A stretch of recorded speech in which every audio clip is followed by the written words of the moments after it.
नमस्कार, उत्तराखंड समाचार में आपका स्वागत है। मैं हिना जोशी छेत्री। आइए सबसे पहले नजर डालते हैं आज के मुख्य समाचारों पर।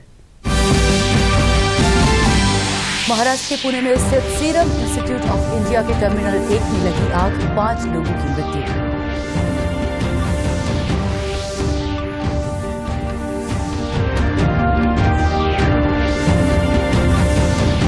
प्रदेश में आज 2087 स्वास्थ्य कर्मियों का किया गया वैक्सीनेशन। अब तक 8206 स्वास्थ्य कर्मियों का किया जा चुका है टीकाकरण। वहीं आज प्रदेश में कोरोना के 162 नए मामले सामने आए। उत्तराखंड में अब स्नातक के बाद नगर निकाय में इंटर्नशिप का मिलेगा मौका। केंद्र की ट्यूलिप योजना के तहत युवाओं को कार्य कुशलता सीखने का मिल रहा अवसर। और राजाजी टाइगर रिजर्व के 18 किलोमीटर लंबे रेलवे ट्रैक पर पूर्व निर्धारित स्पीड पर ही ट्रेनों का किया जाएगा संचालन। वन विभाग के पत्र का रेलवे ने लिया संज्ञान। अब समाचार विस्तार से। महाराष्ट्र के पुणे में स्थित सीरम इंस्टीट्यूट ऑफ इंडिया यानी SII के टर्मिनल 1 में आज दोपहर आग लग गई। समाचार लिखे जाने तक आग लगने से 5 लोगों की मृत्यु की सूचना है। मौके पर पहुंची दमकल की 10 गाड़ियों की मदद से आग पर काबू पाया गया। फिलहाल आग लगने की वजह का पता नहीं चला है। हालांकि इस प्लांट में अभी वैक्सीन का उत्पादन शुरू नहीं हुआ है। इस घटना के बाद सीरम इंस्टीट्यूट ऑफ इंडिया के CEO अदार पूनावाला का बयान भी सामने आया है। उन्होंने कहा कि मैं सरकार और सभी जनता को आश्वस्त करना चाहता हूं कि कई उत्पादन भवन होने के कारण कोविशील्ड के उत्पादन पर कोई प्रभाव नहीं होने वाला है। प्रदेश में आज 2087 स्वास्थ्य कर्मियों का वैक्सीनेशन किया गया। स्वास्थ्य विभाग के अनुसार प्रदेश के 34 केंद्रों में वैक्सीनेशन का कार्य किया गया। प्रदेश में अब तक 8206 स्वास्थ्य कर्मियों का टीकाकरण किया जा चुका है। वहीं आज प्रदेश में कोरोना के 162 नए मामले सामने आए। अब एक्टिव केसेस की संख्या 1876 हो गई है। आज कोरोना से 4 लोगों की मृत्यु हुई। उत्तराखंड में अब स्नातक करने के बाद आपको अपने नगर निगम या नगर पालिका में 3 महीने के इंटर्नशिप का मौका मिलेगा। न केवल इंटर्नशिप बल्कि इस दौरान 5 से 45 हजार रुपए तक का स्टाइपेंड भी मिलेगा। शहरी विकास मंत्री मदन कौशिक ने बताया कि केंद्र सरकार के the urban learning internship programme यानी ट्यूलिप को शहरी विकास निदेशालय प्रदेश के सभी 8 नगर निगम और सभी नगर निकायों में लागू करने जा रहा है। इस योजना का लाभ लेने वाले आवेदक का भारतीय नागरिक होने के साथ ही बीते 18 महीनों के भीतर कॉलेज का अंतिम वर्ष पूरा करना जरूरी है। उन्होंने कहा कि इंटर्नशिप के माध्यम से छात्रों को व्यवहारिक परिस्थितियों में कार्य करने का अनुभव मिलेगा। हम इस प्रकार का जो हमारे कार्यक्रम है वो एक नहीं है, 3, 4, 5 कार्यक्रम हमारे चल रहे हैं, जिसमें हम बच्चों को इंटर्नशिप में रखते हुए एक अच्छा खासा उनको स्टाइपेंड देते हैं और उसमें हमारा बच्चा पूरा करने के बाद सर्विस में भी जा सकता है और अपना काम भी कर सकता है। इसमें हमने निकायों को और अन्य प्रकार से सबको सम्मिलित किया है और इस प्रकार के कार्यक्रम से हमारे राज्य में हमारा जो नौजवान है उसको दिशा भी मिलती है और रोजगार की दृष्टि से कहीं ना कहीं जो एक हम लोग आगे बढ़ रहे हैं। उधम सिंह नगर के प्रभारी मंत्री मदन कौशिक आज रुद्रपुर पहुंचे। उन्होंने जिले के विभिन्न विभागों के अधिकारियों के साथ जिले के विकास कार्यों को लेकर समीक्षा की। बैठक के बाद जिला प्रभारी मंत्री ने पत्रकारों से वार्ता की। इस दौरान उन्होंने बताया कि अंतर्राष्ट्रीय स्तर पर कुंभ मेले के आयोजन को लेकर राज्य सरकार ने गृह मंत्रालय से SOP या आवश्यक दिशा निर्देश जारी करने का आग्रह किया है। उन्होंने बताया कि आगामी 27 फरवरी को कुंभ मेले का नोटिफिकेशन जारी हो जाएगा, जो कि अप्रैल माह तक चलेगा। अभी पिछले दिनों ये मामला माननीय हाई कोर्ट में गया तो हाई कोर्ट ने कहा कि देखिए ये एक बड़ा फंक्शन है और कोविड काल में पूरी दुनिया में शायद संभव थे एक अंतर्राष्ट्रीय स्तर का ये फंक्शन होना है। इसके लिए भारत सरकार से एक SOP जारी कराई है, आप राज्य सरकार को कहा है। हमने तत्काल अपने अधिकारी को वहाँ गृह मंत्रालय में भेजा है कि इसके लिए अलग से कोई SOP जारी करनी है या राज्य सरकार को आप निर्देशित कर दें कि अपने स्तर से हम SOP जारी करें, जिससे कि माननीय न्यायालय में भी 16 फरवरी को जो मांगा है वो दिया जा सकता है एफिडेविट। दूसरा, हम लोगों ने पूरी तैयारी के साथ अपना भी हम तैयारी कर रहे हैं।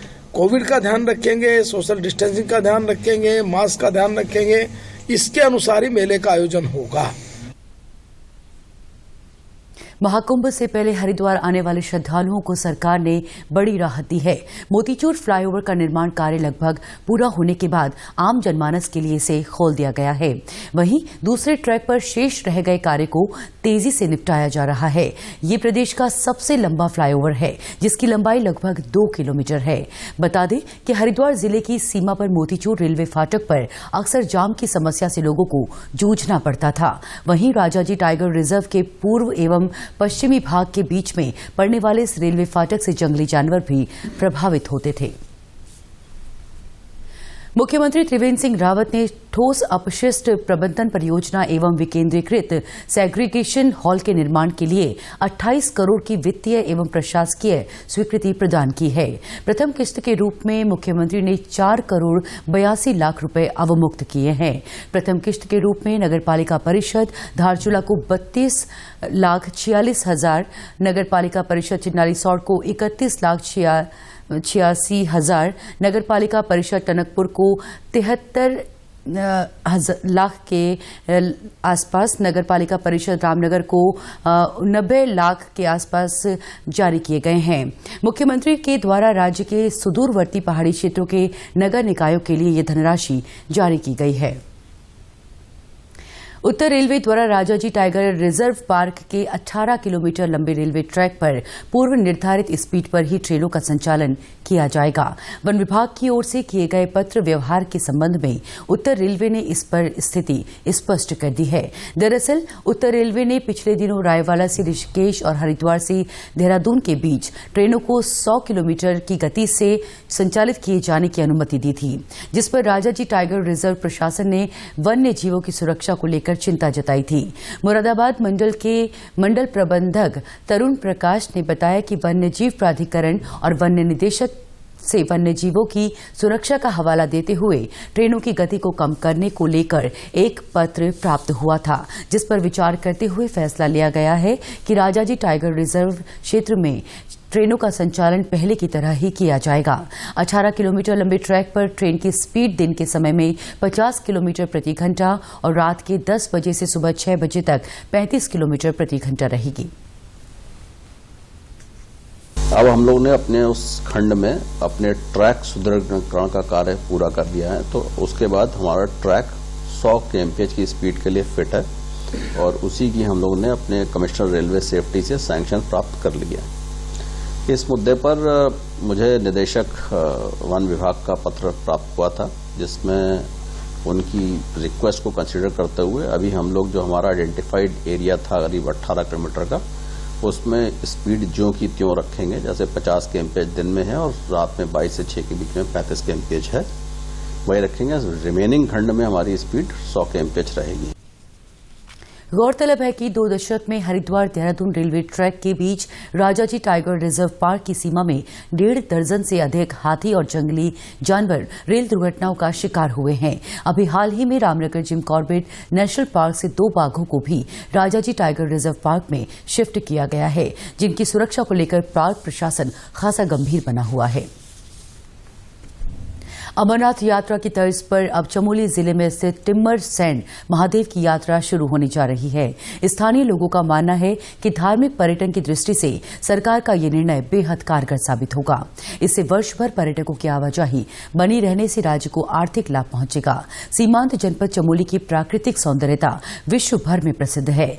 यहां भारत तिब्बत चीन सीमा पर नीति घाटी स्थित है, जिसके अंतिम गांव नीति में टिम्मर सैंड महादेव का एक मंदिर है। इसकी विशेषता ये है कि शीतकाल में यहाँ स्वतः ही बर्फ से 6 से 8 फीट तक का ऊंचा शिवलिंग प्रकट हो रहा है।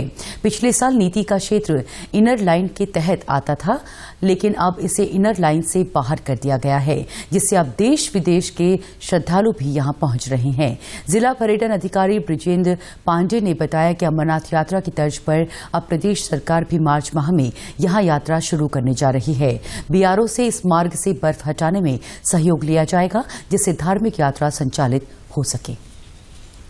नीति घाटी में स्थित टिम्मर सैंड महादेव, जहां पर शीतकाल में शिवलिंग का निर्माण होता है, इस बार जो है प्रयास यह किया जा रहा है कि अगर बर्फबारी की स्थिति ठीक रही, वह बीआरओ ने सड़क खोलने में सहयोग दिया, तो मार्च में वहां पर यात्रा जो है की जाएगी और लोगों को वहां पर जाने की अनुमति दी जाएगी, जिससे कि वो भी बाबा अमरनाथ की तर्ज पर जो टिम्मरसैंण महादेव हैं उसके दर्शन कर सकें। वहीं स्थानीय लोग मंदिर में दर्शन करने पहुंच रहे हैं। प्राकृतिक सौंदर्यता के बीच बर्फ की शिवलिंग को देखने के लिए लोगों में उत्साह देखा जा रहा है। यहाँ तक पहुँचने के लिए बहुत ही सुगम रास्ता है और आसानी से हम चल के, हमें पता भी नहीं चला, हम मैक्स टू मैक्स 20 से 25 मिनट में मंदिर तक दर्शन करने पहुँच गए। तो बहुत ही खुशी का दिन रहा, बहुत सुंदर, मन बहुत खुश है। चंपावत पुलिस ने चर्चित दशमोत्तर छात्रवृत्ति घोटाले में 2 अभियुक्तों को गिरफ्तार किया है। दोनों अभियुक्त बैंक के कर्मचारी बताए जा रहे हैं।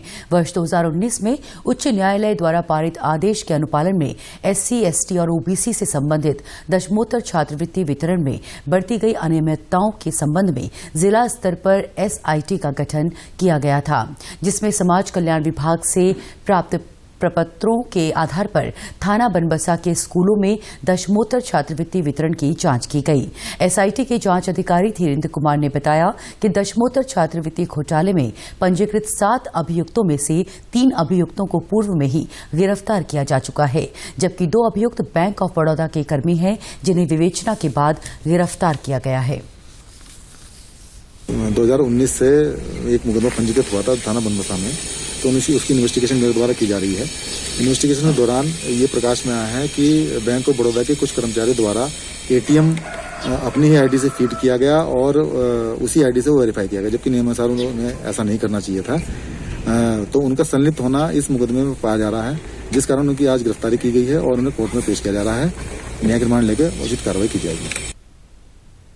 पर्यावरण संरक्षण की मुहिम को आगे बढ़ाते हुए उत्तराखंड वन विभाग ने सिंगल यूज प्लास्टिक के इस्तेमाल पर बैन लगा दिया है।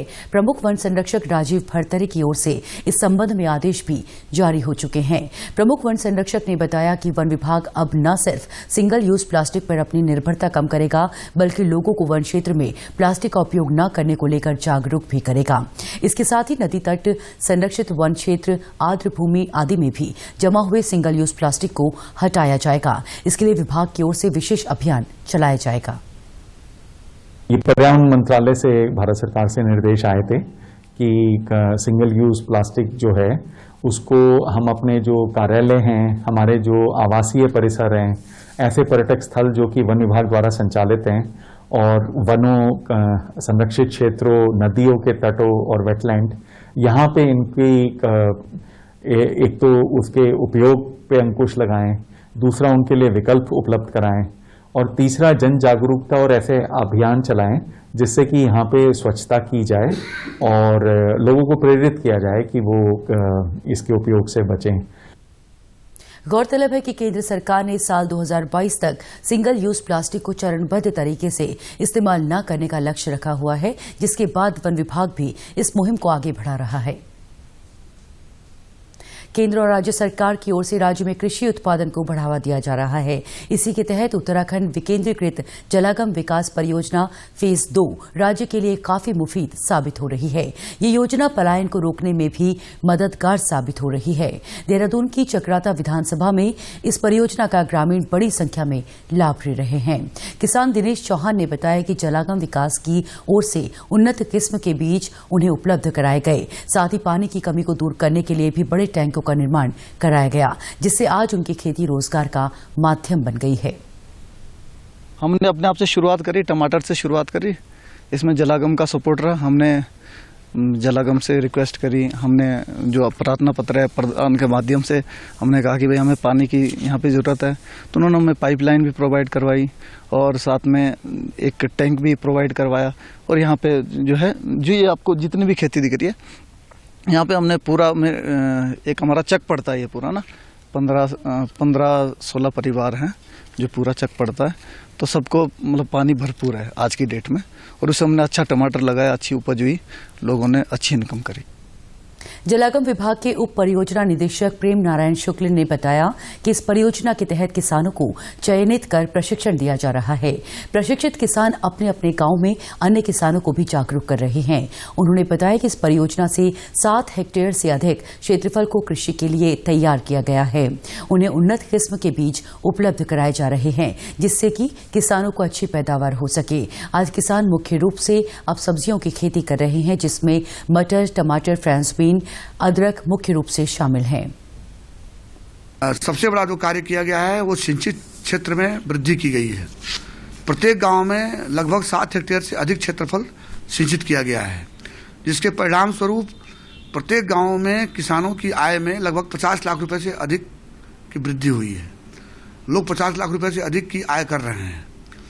और मुख्य रूप से जो यहाँ के किसान हैं पहले परंपरागत खेती करते थे, जैसे वो गेहूं, धान, मक्का, मड़ुआ इत्यादि उत्पादित करते थे। लेकिन जब से परियोजना क्षेत्र में सिंचाई की सुविधा उपलब्ध कराई गई है परियोजना द्वारा, तब से वो खेती सब्जी की खेती करने लगे हैं। उत्तराखंड के समाचारों में आज बस इतना ही। प्रदेश की खबरों के लिए आप हमसे सोशल मीडिया के माध्यम से भी जुड़ सकते हैं। हमारा ट्विटर हैंडल है DDNews_देहरादून। हमारा फेसबुक पेज है DD News उत्तराखंड और हमारे YouTube channel DD News Uttarakhand को भी आप सब्सक्राइब कर सकते हैं।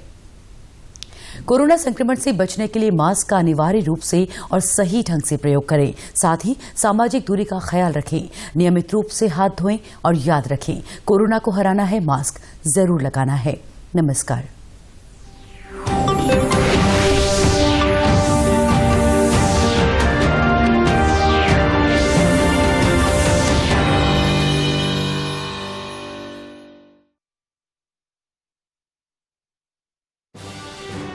मन की बात